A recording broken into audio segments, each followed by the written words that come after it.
Hello दोस्तों, कैसे हैं आप सब। आज मैं निकला हूँ मुल्शी की तरफ घूमने थोड़ा सा। मौसम क्या सही प्यारा बना हुआ है ना, एकदम ब्यूटीफुल यार। लुक एट दिस, पूरा नीला आसमान, नो पोल्यूशन, बारिश भी नहीं है, अच्छा लग रहा है। सो या अभी रिसेंट की बात है। बहुत सारा अभी मैं एक इवेंट में भी गया था, तो everyone is now is not talking about Ladakh Ladakh Ladakh. और जब से इंस्टाग्राम रील्स यूट्यूब आया है ना, तब से क्रेज और ज्यादा वहां पे बढ़ गया है। मतलब क्रेज पहले था, अभी वो एक पागलपंती टाइप वहां पे हो गई है। What I have seen this thing. मैंने जब लद्दाख किया था ना 2015 में, उस टाइम इंस्टाग्राम था, बट उसके इतने सारे फीचर्स नहीं। एंड उस टाइम हम लोग जब जाते थे ना कहीं पे भी टूर, हम लोग आर्टिकल्स वगैरह पढ़ते थे कि ओके इस बंदे ने इधर गया, यहाँ पे रुका, फिर मैप देखो, R&D करो। बट अभी के टाइम क्या हो गया यहाँ पे, इट हैज बिकम ए पागलपन की मैंने ऐसे, कुछ लोग बोलते हैं कि मैं हर साल जाता हूँ, उनको देख के फिर अलग people are like getting bikes just to go to Ladakh. मतलब अलग ही लेवल पे वहाँ पे हो गया। अब लद्दाख आप जाओगे ना, वहाँ पे इतने सारे टूर्स ट्रैवलर्स वगैरह भी आ गए हैं जो आपको बाइक राइड वगैरह अरेंज करके देते हैं। तो वो पहले जैसा था ना, कि it was more of real experience होता था। अभी वैसा नहीं रहा। अभी आपको इजीली होटल वगैरह मिल जाएगा, क्योंकि मैं जब 2015 में भी गया था, आप यदि श्रीनगर से जाते हैं, श्रीनगर से ले होके मैं गया था और वापस मनाली की तरफ से आया था, पूरा सर्किट वहाँ पे कंप्लीट किया था। तो तब भी रोड थे अच्छे खासे। कुछ जगह थी जैसे जोजिला पास, यहाँ पे जहाँ पे भी लैंडस्लाइड ज़्यादा होता है ना, वहाँ पे रोड टूटते रहते हैं, लेकिन वो बनते रहते हैं। मैं सितंबर में गया था, सितंबर 2015 में। सो अभी का time people are like okay मुझे हिमालयन लेनी है या KTM लेनी है just to go Leh Ladakh. I will tell you one thing, कि कौन सी बाइक सबसे अच्छी है लद्दाख जाने के लिए। लद्दाख जाने के लिए ना सबसे बेस्ट वही बाइक है जो आप अफोर्ड कर सकते हो एंड जो आपको पसंद है। It should not like be कि आपको रॉयल एनफील्ड ही लेनी चाहिए, ऑब्वियसली उसके फायदे रहते हैं, या फिर आप KTM 390 ही चाहिए। जैसे मैंने बहुत सारे लोगों को देखा है कि they do Ladakh on scooty as well, या फिर जो 100-150 सीसी की जो बाइक्स होती है जैसे स्प्लेंडर, प्लेटिना, उन सब में भी बहुत सारे लोगों ने किया है लद्दाख। एंड वो लोग अपने आर्टिकल्स या ब्लॉग्स वगैरह बना के डालते हैं। तो इट्स नेवर नेसेसरी, ऑब्वियसली फर्क वहाँ पे पड़ता है। जैसे मेरे पास अभी 250 सीसी है, इससे पहले मैंने जब किया था 150 सीसी में, तो उसका इतना पिकअप नहीं था, स्पीड उतना नहीं पकड़ पाता था, इसमें पकड़ पाता है। That's the only difference we can gate.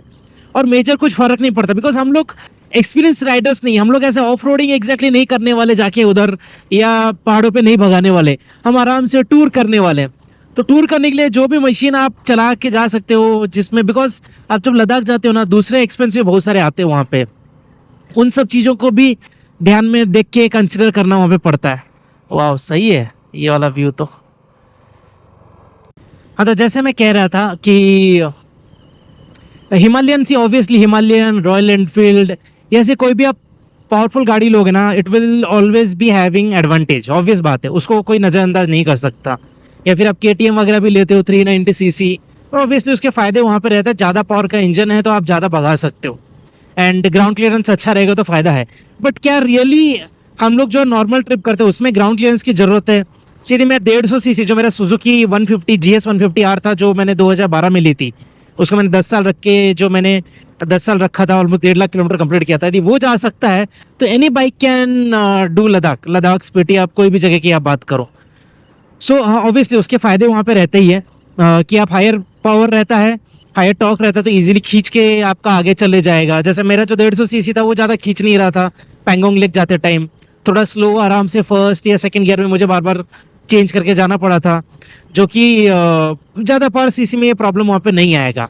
But at the end always remember कि जितनी बड़ी गाड़ी होती है उसका उतना ज़्यादा मेंटेनेंस हो जाता है, और वहाँ पे यदि कुछ होता है ना, उसको फिर ठीक करने के लिए भी उतना प्रॉब्लम वहाँ पे होता है।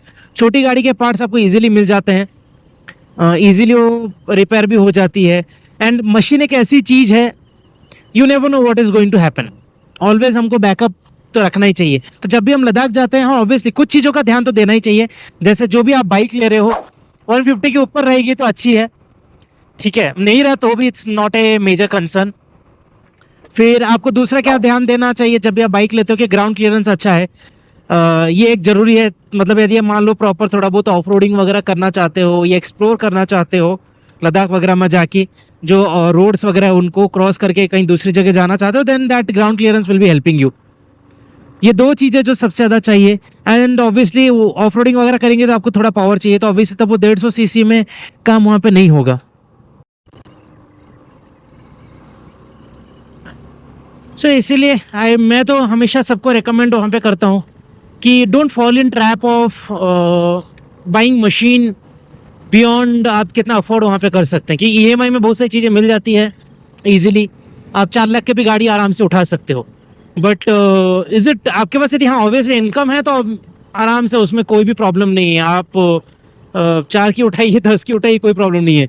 बट मैं कभी किसी को रिकमेंड नहीं करता ईएमआई में कभी कुछ लेने के लिए, बिकॉज वो it's not A proper solution. भले ही वो आपको हर महीने 5,000 छोटी लगती है, बट वो 5,000 यदि आप 3 लाख की भी गाड़ी लेते हो ना, कम से कम 3 से 4 साल चलने वाला है। एंड वो ऑब्वियसली ईएमआई में बहुत ज़्यादा वहाँ पे ले लेते हैं। तो ये छोटी छोटी चीज़ों का वहाँ पे ध्यान दे के ही आपको गाड़ी बुक करना, because once you buy the bike आपको साल में हमेशा मतलब 6-7 महीने लद्दाख नहीं जाना है। आप हार्डली 1 या 2 हफ्ते ही लद्दाख वहाँ पे जाते हो। रिमेनिंग टाइम जो आप स्पेंड करते हो बाइक के साथ, ऑफिस जाने में या फिर शॉपिंग करके नहीं जाने में, या गर्लफ्रेंड वाइफ को कहीं बाहर लेके जाने में, तो वो मैटर वहाँ पे करती है। तो ऐसी बाइक आपको या ऐसी मशीन आपको लेनी चाहिए जो आपको ये सब कामों में भी हेल्प करते हैं। And if you want multiple, that's a different scenario, but I am talking in general. जैसे मैंने वी-स्टॉर्म लेने का मेरा वही पर्पस था, एंड जिसको मैं शायद नेक्स्ट ईयर लद्दाख भी जाऊँ इसी के ऊपर, कि this is one of the bike जो मेरा पर्पस वहाँ पे कंप्लीट कर देगा। I can go to office easily, I am getting proper mileage ही मेरे को वहाँ पे मिल रहा है। अभी मैं आज ट्रिप में भी आया हूँ, पूरा हिली एरिया में बहुत सही लग रहा है। ये भी इसमें वहाँ पे हो जाएगा आराम से। थोड़ा ग्राउंड क्लियरेंस है, तो इन केस मुझे ऑफ रोडिंग थोड़ा बहुत करना रहता है या देखना रहता है, एक्सप्लोर करना रहता है, दैट इज़ ऑल्सो पॉसिबल। तो इसलिए मैंने वी-स्टॉर्म लिया। सिमिलरली आई वो हमेशा रिकमेंड करता हूँ कि ये सब चीज़ों को देख के ही हमेशा बाइक लीजिए। फैक्ट्स फिगर्स जो बताते हैं कि इतना पावर कम है, ये सब सिर्फ मोटर ब्लॉगिंग वेबसाइट्स में ही अच्छी लगती है। रियल लाइफ में ना इट्स नेवर दैट फिजिबल। आप 400 सीसी की गाड़ी तो आप ले लेंगे, बट उसके पावर का आप कहाँ यूज़ करेंगे, क्योंकि Indian roads are never safe. आप देख रहे हो कितने एक्सीडेंट्स वहाँ पे होते रहते हैं, और वो इतना पावर लेके उसको कंट्रोल हम लोग मोस्टली कर नहीं पाते। एक्सपीरियंस रहता नहीं है, कभी भी सामने से कभी कोई आ जाता है तो फिर वो एक्सीडेंट हो जाता है। वो सब सारे सिनेरियोज वहाँ पे आते हैं। तो दैट इज़ फ्रॉम मेरी तरफ से guys. So have a safe ride, enjoy, till next time, bye, take care.